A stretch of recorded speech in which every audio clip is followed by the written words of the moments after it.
Okay, so to start off, we're going to be looking at putting a gradient around this image and just getting it so that it looks like our actual Digipak from the raw image.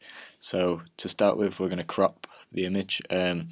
We'll put a setting on with the height and width, which means that when you actually crop, it's going to be an exact square when you drag it out, so you know you're getting the right size.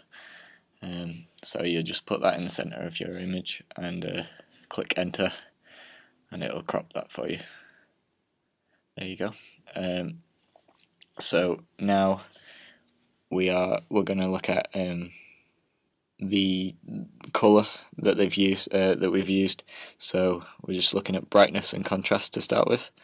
So that's just on your adjustments section. Here we've got -24 and 21, so I'm just going to do the same to this.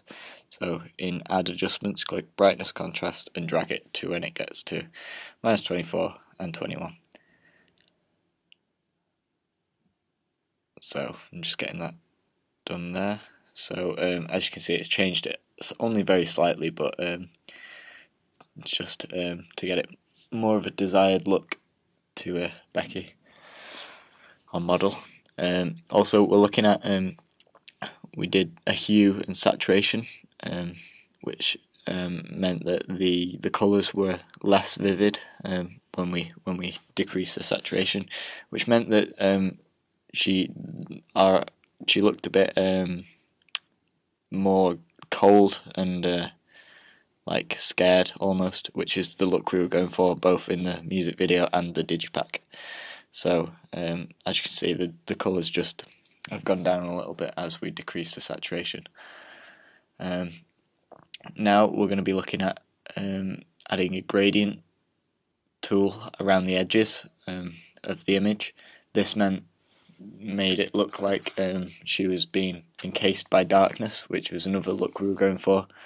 It sort of shows that darkness is evil and it's coming at us. So what we used is the colour burn effect with the gradient tool, and this basically, when you drag it in, it'll burn the sides of the image, but it'll darken it at the same time, so it's natural looking gradient, which is good. As you can see with the white on the regular gradient, it's not as good, and the regular normal gradient just darkens the image too much. Whereas if we use a colour burn, as I'm going to use now in a second, I'll just put it in slightly.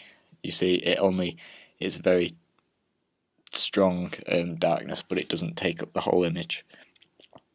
So I've just mapped that around all of her body, so that it looks like she's completely surrounded by the darkness, and that's basically how we completed the Digipak for this image, the panel.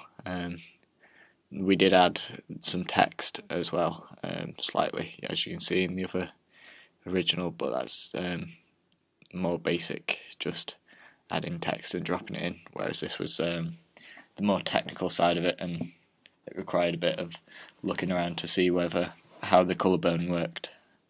And so yeah.